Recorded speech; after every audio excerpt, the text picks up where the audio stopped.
नमो अरिहन्ताणम्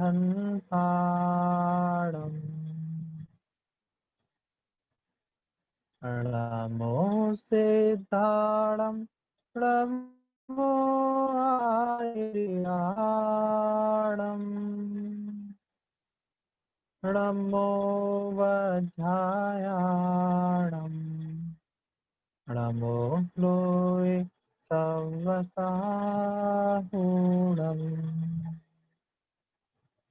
आशीष हाथ गुरु का जब से मिला है, संतोष का कमल जीवन में खिला है। निर्धाम ही मिल रही मुझको सुवस्तु, हम बार बार करते गुरु को नमोस्तु। हम बार बार करते गुरु को नमोस्तु। जय बोलिए देवादिदेव श्री 1008 आदिनाथ भगवान की जय। ग्रंथाधिराज श्री भक्ताम्बर जी महान स्तोत्र की जय।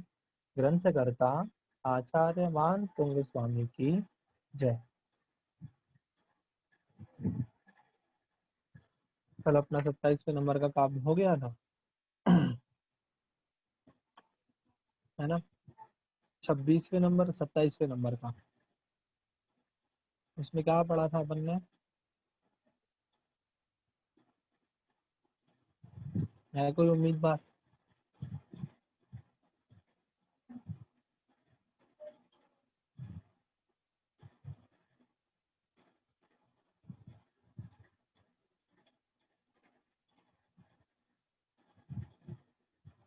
दो हाथ उठे हैं। चलो मंजू, नैतिक बताओ पहले।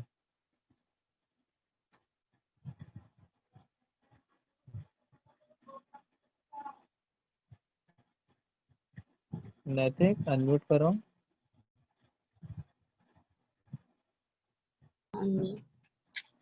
हाँ, जय जिनेन्द्र भैया जी। जय इसका जिनेन्द्र। अर्थ है कि इसमें कोई आश्चर्य नहीं है कि सब गुणों को कोई स्थान नहीं मिला रहने का, इसलिए वे सब आपके अंदर चले गए। और दोषों की बात करें तो दोष आपसे मतलब सपने में भी आपके पास नहीं रह सकते। ठीक है मीना जी, आपका अनम्यूट नहीं होगा, यहाँ से ऑप्शन नहीं है। मंजू जी। हे मुनीश मुनियों के स्वामी, इसमें कोई आश्चर्य नहीं है कि सारे गुण समस्त गुण आपके आश्रित हो गए, क्योंकि उनको कहीं और आश्रय मिला ही नहीं। और अहंकार वगैरह जो जिनको बड़ा गर्व था क्योंकि वो सबके पास हैं, लेकिन उनको सपने में भी आपके पास कोई आश्रय नहीं मिला। इसमें कोई आश्चर्य नहीं है। तो मतलब सारे आप में सारे गुण हैं और कोई भी दोष आपके अंदर कहीं भी किंचित मात्र भी दोष नहीं है। सर्व गुणों को मिल नहीं पाया और कहीं आभास, अतः सभी गुण अतः सभी गुण बने आपके दास, ऐसी लाइन आती थी। मतलब इस संसार में जितने भी अच्छे गुण थे, वे सभी गुण आप में आ गए, क्योंकि उन्हें और कहीं आभास मिला नहीं, स्थान मिला नहीं। और जो दोष थे, उनको ये अहंकार था कि ऐसा कोई व्यक्ति नहीं है जिसके पास हम नहीं है। तो उन दोषों का भी अहंकार चूर चूर हो गया, क्योंकि आप में एक भी दोष पाया ही नहीं गया। ऐसा, ठीक है ना। तो अर्थात इस पृथ्वी में जितने भी गुण थे वे सब आप में हैं, ऐसा यहाँ पे। जैसे इसके पहले आया था, निर्मापितस्त्रिभुवनैक ललाम भूत। इस पृथ्वी पर जितने भी अच्छे अच्छे परमाणु थे, जितने भी अच्छे अच्छे अणु थे, वे सब आपको बनाने में खर्च हो गए। अतः इसलिए आपके जैसा अद्वितीय रूप अब किसी और का नहीं है ना, क्योंकि जितने अच्छे थे वे तो आपको बनाने में लग गए, अबे बचे ही नहीं तो आपके जैसा कोई दूसरा रूप भी नहीं। ऐसा। अब आगे चलते हैं। आज अशोक वृक्ष के बारे में बताएंगे कि आप अशोक वृक्ष के नीचे बैठे हैं और आप किस प्रकार सुशोभित हो रहे हैं। ठीक है, आवाज अगर नहीं आ रही है तो यहाँ से तो ठीक है, आवाज आपका नेटवर्क इशू होगा शायद, इसलिए ना आ रही हो, या फिर अगर आप नए आए हैं तो फिर आप देखिए वहां पे ऑप्शन होता है बगल में एकदम साइड में, उसको क्लिक करके देखेंगे तो वहां आपको फिर आवाज आने लगेगी।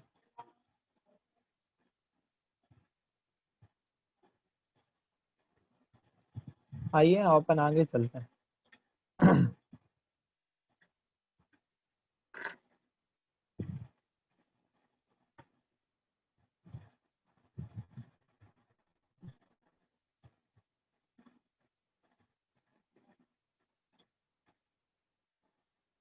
28वें नंबर का काम निकल गया है। आइए पढ़ते हैं, जिसमें जो तीर्थंकर भगवान हैं वो अशोक वृक्ष के नीचे बैठे हैं और वे अशोक वृक्ष के नीचे कैसे शोभायमान हो रहे हैं ऐसी कुछ चर्चा। उच्चई रशोक तरु संश्रित मुन्मयूख। उच्चई रशोक तरु संश्रित मुन्मयूख मा भाति रूप ममलम भवतो नितांतम। मा भाति रूप ममलम भवतो नितांतम। स्पष्टोल्लसत् किरणमस्त तमोवितानम। स्पष्टोल्लसत् किरणमस्त तमोवितानम बिंबम रवे रिवपयोधर। बिंबम रवे रिवपयोधर पार्श्ववर्ती। आइए उच्चारण करेंगे। उच्चैरशोकतरुसंश्रितमुन्मयूख मा भाति रूपममलं भवतो नितान्तम्। स्पष्टोल्लसत्किरणमस्ततमोवितानम् बिंबं रवे रिवपयोधर पार्श्ववर्ती। एक बार पुनः। उच्चैरशोकतरुसंश्रितमुन्मयूख मा भाति रूपममलं भवतो नितान्तम्। स्पष्टोल्लसत्किरणमस्ततमोवितानम् बिंबं रवे रिवपयोधर पार्श्ववर्ती।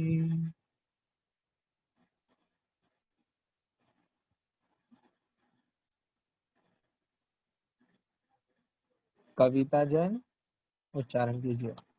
जय जिनेन्द्र जी। जय जिनेन्द्र। उच्चैर्शोकतरुसंसित मुन्मयूख मा भाति रूपममलं भवतो नितान्तम्। स्पष्टतोल्लसत् किरणमस्ततमोवितानम् बिम्बं रविर्विपयोधर पार्श्ववर्ती। तीसरी लाइन स्पष्टोल्लसत्। स्पष्टोल्लसत्। ठीक है। अमिता जैन।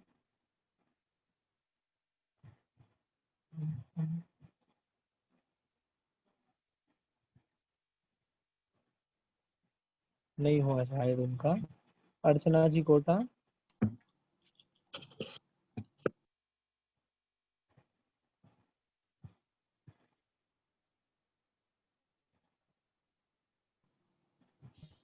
उच्चैर्शोकतरुशंसितमुन्मयूख मा भाति रूपममलं भवतो नितान्तम् स्पष्टोल्लसत्किरणमस्ततमोवितानं बिम्बं रवेरिव पयोदर पार्श्ववर्ती। ठीक है, स्वाति जैन।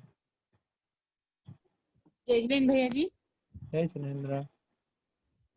चैरशोकतरुसंश्रितमुन्मयूख मा भाति रूपममलं भवतो नितान्तं स्पष्टोल्लसत्किरणमस्ततमोवितानं बिम्बं रवेरिव पयोधर पार्श्ववर्ती। पिंकी सोनी। जय जिनेन्द्र भैया जी। जय जिनेन्द्र। उच्चैरशोकतरुसंश्रितमुन्मयूख मा भाति रूपममलं भवतो नितान्तं स्पष्टोल्लसत्किरणमस्तितमोवितानं बिम्बं रवेरिव पयोदरे पार्श्ववर्ती। एकदम ठीक। आइए अब इसका अर्थ देखते हैं, ध्यान से देखेंगे एक एक शब्द। उच्च ही, मैं संधि विच्छेद करके पढ़ रहा हूँ। उच्च ही अशोक तरु संश्रितम संश्रितम उन्मयूख या उन्मयूखम। उच्च ही मतलब ऊंचे, अशोक तरु मतलब अशोक वृक्ष के, संश्रितम अर्थात आश्रित या नीचे। अशोक ऊंचे अशोक वृक्ष के नीचे स्थित या आश्रित। उन्मयूख, उन मतलब ऊपर की ओर, मयूखम मतलब किरणें हैं जिसकी, अर्थात जिसकी किरणें ऊपर की ओर फैल रही हैं, ऐसे। विशेषणी विशेषण है तो ध्यान से देखना। अशोक वृक्ष, ऊंचे अशोक वृक्ष के नीचे स्थित। उन्मयूखम अर्थात ऊपर की ओर फैल रही हैं जिस किरणें जिसकी, ऐसे। आभाति अर्थात शोभायमान हो रहे हैं या हो रहा है। रूपम मतलब रूप। ममलम अर्थात निर्मल। भवतो मतलब आपका। नितांतम अर्थात अत्यंत। ऊंचे अशोक वृक्ष के नीचे स्थित, ऊंची किरणों शोभायमान हो रही हैं जिसमें, या ऊंची किरणों वाला निर्मल रूप स्पष्ट रूप से आपका आभाती अर्थात शोभायमान हो रहा है, अत्यंत शोभायमान हो रहा है। उच्चई मतलब ऊपर, अशोक तरु ऊंचे, उच्चई मतलब ऊंचे, अशोक तरु अर्थात अशोक वृक्ष के, संश्रितम मतलब नीचे, उन्मयूख अर्थात ऊपर फैल रही हैं जिसकी किरणें, ऐसा। आभाती मतलब शोभायमान हो रहा है। रूपम मतलब रूप, अमलम मतलब निर्मल, भवतो मतलब आपका, नितांतम अर्थात अत्यंत, अत्यंत शोभायमान हो रहा है। और वो कैसे शोभायमान हो रहा है, तो नीचे देखो उपमा दे रहे हैं सूर्य से, और पूरा साथ में कि स्पष्टो स्पष्ट रूप से, उल्लसत, स्पष्टोल्लसत है, अलग अलग करेंगे। स्पष्ट अर्थात स्पष्ट रूप से, उल्लसित या उल्लसत अर्थात शोभायमान हो रही हैं। किरण मतलब किरण है जिसकी। और अस्त तमो वितानम, अस्त मतलब नष्ट कर दिया है, तमो वितानम अर्थात अंधकार के विस्तार को जिसने, ऐसे। बिंबम रवे इव अर्थात सूर्य के बिंब की तरह। पयोधर अर्थात मेघ के, पार्श्ववर्ती अर्थात पार्श्व में स्थित, अर्थात पास में स्थित। हम सभी ने देखा होगा, देखो एक कल्पना करो कि आसमान में बहुत सारे मेघ हैं और अंधकार है। बारिश का मौसम हो गया, अचानक बहुत तेज अंधकार आ गया, पूरा आसमान मेघों से भर गया। पूरे आसमान में मेघ ही मेघ है, जिसके कारण पूरे आसमान में अंधकार छा गया। अचानक उसमें से कुछ किरणें निकलती हुई प्रकट हुई और उन मेघों के पास में से सूर्य प्रकट हो गया। तो वो कैसा शोभायमान होता है, उसी तरह इस अशोक वृक्ष के नीचे किरणों को फैलाते हुए आपका निर्मल रूप अत्यंत शोभायमान हो रहा है, ऐसा इसमें कहना चाहते हैं। एक बार और देखो, उच्चे मतलब ऊंचे, अशोक तरु मतलब अशोक वृक्ष के, संस्कृत मतलब स्थित, उन्मयुक्त ऊपर की ओर किरणें फैलाता हुआ, आभाति मतलब शोभायमान हो रहा है, रूप ममलम निर्मल रूप, भवतो मतलब आपका, नितांतम अर्थात अत्यंत आपका निर्मल रूप अशोक वृक्ष के नीचे स्थित ऊपर की ओर किरणें फैलाता हुआ अत्यधिक शोभायमान हो रहा है। जैसे स्पष्टोल्लसत किरण, स्पष्ट रूप से शोभायमान होती हुई किरणें, अस्त तमो वेतानम अंधकार को नष्ट करते हुए, बिंबम रवे इव सूर्य के प्रतिबिंब की तरह, पयोधर अर्थात मेघों के पार्श्ववर्ती पास में शोभायमान होती है। जैसे मेघों के अर्थात बादलों के पास में स्थित सूर्य शोभायमान होता है अंधकार को हटाता हुआ और स्पष्ट रूप से किरणों से शोभित होता हुआ। जैसे वो शोभायमान होता है वैसे ही आप भी यहाँ पे शोभायमान हो रहे हैं।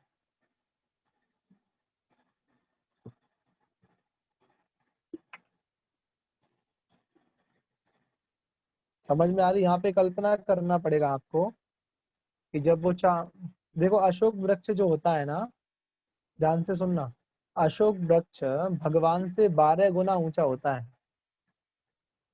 मतलब भगवान की जितनी हाइट है ना, उससे 12 गुना ऊंचा होता है अशोक वृक्ष। तो सोचो अशोक वृक्ष पीछे लगा हुआ है, उस अशोक वृक्ष के नीचे भगवान सुशोभित हो रहे हैं, और चूंकि उन भगवान की कांति इतनी है जो चारों ओर फैल रही है, तो वो कितने अधिक शोभायमान हो रहे होंगे।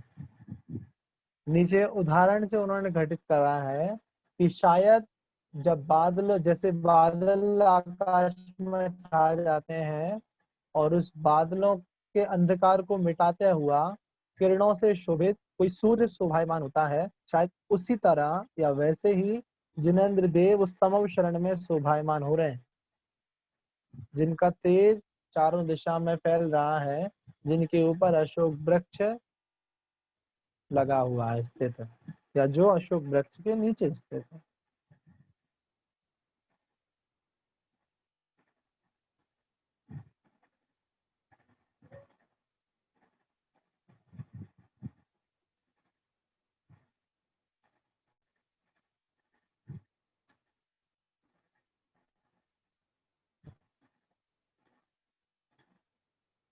ठीक हुआ कि नहीं हुआ? एक बार चारों लाइन का दोबारा से देखो, लेकिन चलेंगे अब नीचे से। पार्श्ववर्ती अर्थात पास में स्थित, पयोधर अर्थात मेघों के, रवि इव बिंबम सूर्य का, रवि मतलब सूर्य का, बिंबम मतलब प्रतिबिंब, इव मतलब तरह, मेघों के बगल में स्थित सूर्य के प्रतिबिंब की तरह, जो कि अस्त तमोवितानम अर्थात अंधकार, समस्त अंधकार को नष्ट कर रहा है, और स्पष्ट रूप से उल्लसित किरण, जिसकी किरणें शोभायमान हो रही है, या जो किरणों से शोभायमान हो रहा है। ठीक है, तो जिसकी किरणें स्पष्ट रूप से शोभायमान है, जो अंधकार को नष्ट कर रहा है, और जो मेघों के पास में स्थित है, ऐसे सूर्य की प्रतिबिंब की तरह आप भी नितांतम अर्थात अत्यंत, भवतो मतलब आप, अमलम अर्थात आपका निर्मल, रूपम मतलब रूप, आभाति शोभायमान हो रहा है, उन्मयुकम ऊपर की ओर किरणें फैलाता हुआ, उच्च ही अशोक तरु संस्कृत ऊंचे अशोक वृक्ष के नीचे। ठीक है, ये पीछे से अर्थ लगाया, अब आगे से दोबारा। ऊंचे अशोक वृक्ष के नीचे उन मयूखम अर्थात ऊपर की ओर किरणें फैलाता हुआ आभाती शोभायमान हो रहा है। अमलम रूपम, निर्मल रूप, भवतो मतलब आपका, नितांतम मतलब अत्यंत, जैसे स्पष्ट रूप से उल्लसित किरण अर्थात किरणें शोभित होती हैं। अस्त तमो वितानम, समस्त अंधकार को नष्ट करता हुआ सूर्य के प्रतिबिंब की तरह, जो कि पयोधर मेघों के पार्श्ववर्ती पास में स्थित है।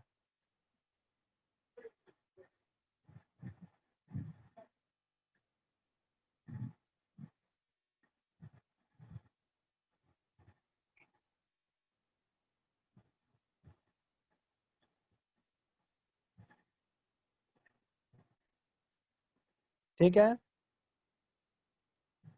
आप उस अशोक वृक्ष के नीचे ऐसे शोभायमान हो रहे हैं, आपका निर्मल रूप ऐसा शोभायमान हो रहा है जैसे बादलों में से निकलता हुआ, अंधकार को नष्ट करता हुआ, अपनी किरणों से शोभित होता हुआ कोई सूर्य शोभायमान होता है।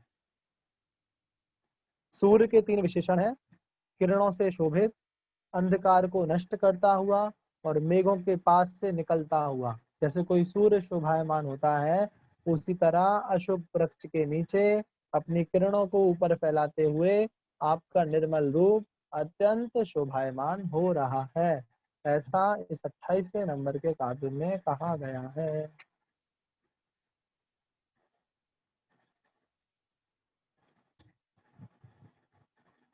अर्थ लगाएगा कोई?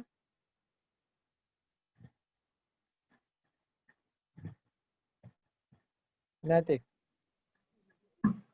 जय जिनेन्द्र भैया जी, इस काव्य का अर्थ है कि ऊंचे अशोक वृक्ष के नीचे आपकी किरणें फैल रही है। आपका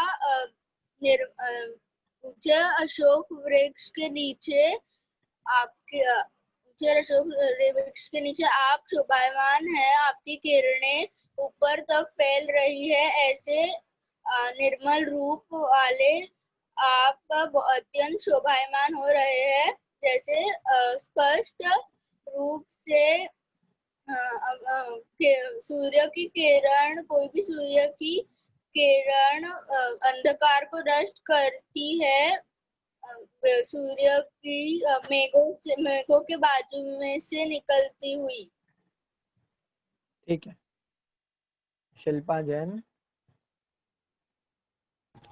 हाँ, जय जिनेन्द्र भैया जी। जय जिनेन्द्र। हाँ, हे भगवान, आपका रूप अशोक वृक्ष के नीचे आपका अत्यंत निर्मल रूप ऊपर की ओर सूर्य की किरणों के समान शोभायमान हो रहा है, जैसे सूर्य की किरण स्पष्ट रूप से अंधकार को नष्ट करती हुई और बादलों के पार्श्व से अर्थात बाजू से निकलती है। अलका जैन। जय जिनेन्द्र भैया जी।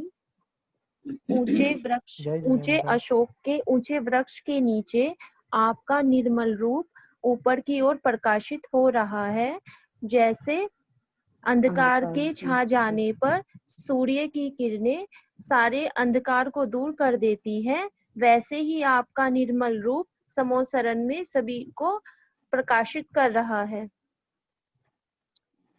ठीक है, कविता जैन। इस काव्य में कह रहे हैं कि ऊंचे अशोक वृक्ष के नीचे स्थित ऊपर की ओर फैल रही आपकी किरणें आपका अत्यंत निर्मल रूप शोभायमान हो रहा है। जिस प्रकार स्पष्ट रूप से शोभायमान हो रही है किरण जिसकी, जो समस्त अंधकार को नष्ट कर रहा है, ऐसे मेघों के पास स्थित सूर्य का प्रतिबिंब है, उस प्रकार आपका भी रूप अशोक वृक्ष के नीचे शोभायमान हो रहा है। ठीक है, एक बार और समझ लो। देखो, कल्पना करो आप कि सूर्य है, फिर दोबारा से वही कि सूर्य है, मेघ छा गए हैं, बादल आ गए हैं और एकदम अंधेरा हो गया है। जब एकदम तेज बारिश होने के संकेत होते हैं और काले बादल छा जाते हैं तब एकदम अंधेरा हो जाता है। तो ऐसे ही पूरे में अंधकार छा गया है, वहां सूर्य उस अंधकार को चीरता हुआ उन बादलों के बीच में से जब निकलता है तो उसकी किरणें कैसे शोभायमान होती हैं, एकदम चमकता है और दिखने में बहुत सुंदर दिखता है, एकदम चिलचिलाता हुआ सूर्य। उसी तरह ये अशोक वृक्ष है, उस अशोक वृक्ष जो कि आपसे 12 गुना ऊंचा है, उसके नीचे जो आप स्थित हैं, आपके शरीर में से भी, आपके निर्मल रूप में से भी इतनी अधिक कांति निकल रही है कि वो ऊपर तक शोभायमान हो रही है। और जैसा कि हम पढ़ते हैं कि करोड़ों सूर्य की प्रतिभा एक तरफ, मतलब 1 करोड़ सूर्य भी, 1 करोड़ सूर्य को मिला दो तो उनमें इतनी रोशनी नहीं होगी जितनी कि सिर्फ अकेले तीर्थंकर जब समव शरण में बैठे होते हैं तब उनके रूप में होती है। जब करोड़ों सूर्य की महिमा एक तरफ और एक अकेले आपकी महिमा एक तरफ, ऐसे आप उस समव शरण में शोभायमान हो रहे हैं, आप उस समव शरण की शोभा को बढ़ा रहे हैं। विशेषता यह है कि सूर्य की जो प्रकाश होता है उसमें तपन होती है, गर्मी होती है, लेकिन जिनेंद्र देव के प्रकाश में तपन नहीं होती, यहाँ तो शीतलता मिलती है।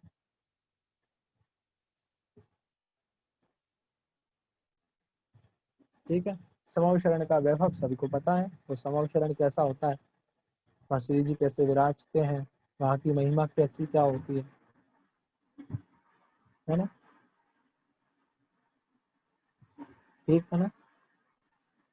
तो ये आज का काव्य, अभी एक ही एक काव्य लेंगे क्योंकि अभी के काव्य थोड़े से कठिन है, कल का भी जो आएगा वो भी थोड़ा सा कठिन होगा, उसमें भी प्रातिहार का वर्णन किया गया है। कल सिंहासन प्रातिहार आएगा, जो सिंहासन पर तीर्थंकर बैठे हैं वे कैसे सुशोभित हो रहे हैं। ठीक है, तो आज के लिए इतना ही। एक बार दोबारा, अशोक वृक्ष के नीचे जो तीर्थंकर शोभित हैं, जिनकी किरणें ऊपर की ओर निकल रही हैं, ऐसा उनका रूप, निर्मल रूप अत्यंत शोभायमान हो रहा है। जैसे मेघों के बीच में से निकलता हुआ, अपनी किरणों से शोभित होता हुआ और अंधकार को नष्ट करता हुआ कोई सूर्य शोभायमान होता है, उसी सूर्य की तरह आप भी शोभायमान हो रहे हैं। ठीक है, कल का नमोकार मंत्र याद है कि नहीं है? नमोकार मंत्र को पढ़ने की पद्धति, अच्छा कब पढ़ना है, कहाँ पढ़ना है? अपन ने पढ़ा था अपवित्र पवित्रो वा सुस्थितो दुस्थितो विवा। आप पवित्र हो, अपवित्र हो, सुस्थित हो या दुस्थित हो, कहीं पर भी पढ़ सकते हैं नमोकार मंत्र को। बस विशेषता ये होती है, या विशेष ये समझना चाहिए कि जब हम शुद्ध कपड़ों में होते हैं, शुद्ध स्थान में होते हैं, उस समय जब हम नमोकार मंत्र पढ़ेंगे तो बोल भी सकते हैं, मुख से उच्चारण कर सकते हैं। लेकिन जब हम अशुद्ध स्थान में है या अशुद्ध वस्त्र में है, अशुद्ध है हमारा, उस समय हमें मन में पढ़ना चाहिए। इतना विशेष हमें ध्यान में रखना। ठीक है, चलिए जिनवाणी स्तुति करेंगे, हाथ जोड़ लो। बोधि समाधि परिणाम शुद्धि स्वात्मोपलब्धि शिव सौख्य सिद्धि चिंतामणिं चिन्तितवस्तु दाने पावनमानस्मस्तु देवी। कायोत्सर्ग, नौवां नमोकार, कौन सा वाला कायोत्सर्ग? ऐसा वाला नहीं, हाँ आराम से वाला, ठीक है, जैसे होना चाहिए वैसा वाला।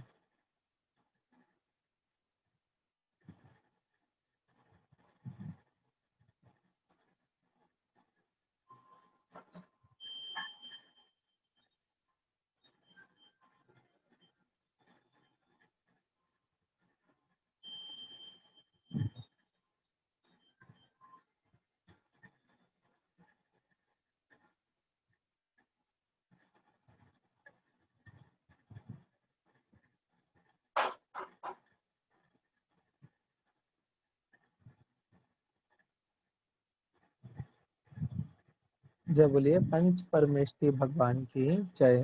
द्वादशांगमयी जिनवाणी माता की जय। संत शिरोमणि आचार्य श्री विद्यासागर जी महाराज की जय। सभी को जय जिनेन्द्र। मंजू जी क्या पूछ रहे हैं? भैया ये कायोत्सर्ग आपने बताया कि हमारे शरीर से ममत्व हटे इसलिए हम करते हैं, ठीक है ना। तो हम ये अंत में जैसे स्वाध्याय शुरू करने से पहले करना चाहिए, क्योंकि जिससे हमारा ममत्व हटे हम स्वाध्याय में ध्यान लगाए, अंत में क्यों करते हैं? अब तो हम गर्भगृहस्थी में लगने वाले इसके बाद। महाराज श्री ने बोला था सुधा सागर जी ने कि जब आप स्वाध्याय शुरू करते हैं तब भी, और जब आप स्वाध्याय संपन्न करके जिनवाणी स्तुति करके उठ जाते हैं तब भी कायोत्सर्ग करना चाहिए। कायोत्सर्ग दोनों टाइम कर सकते हैं। बाद में क्यों करना चाहिए? क्योंकि हम तो अब तो दोनों टाइम, गर्भगृहस्थी में लगने वाले हैं। दोनों टाइम।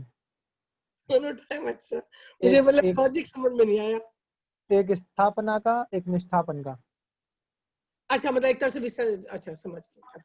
ठीक है, ये ठीक है, थैंक निष्ठापन यू। वाला होता है। अच्छा, थैंक यू। जब भैया अब हम उठ रहे हैं, अब हमारा हाँ। जो गृहस्थी का त्याग था वो पूरा हो अब चुका खत्म है। ही हो।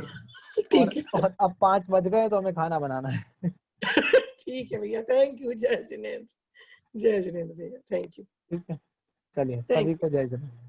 जय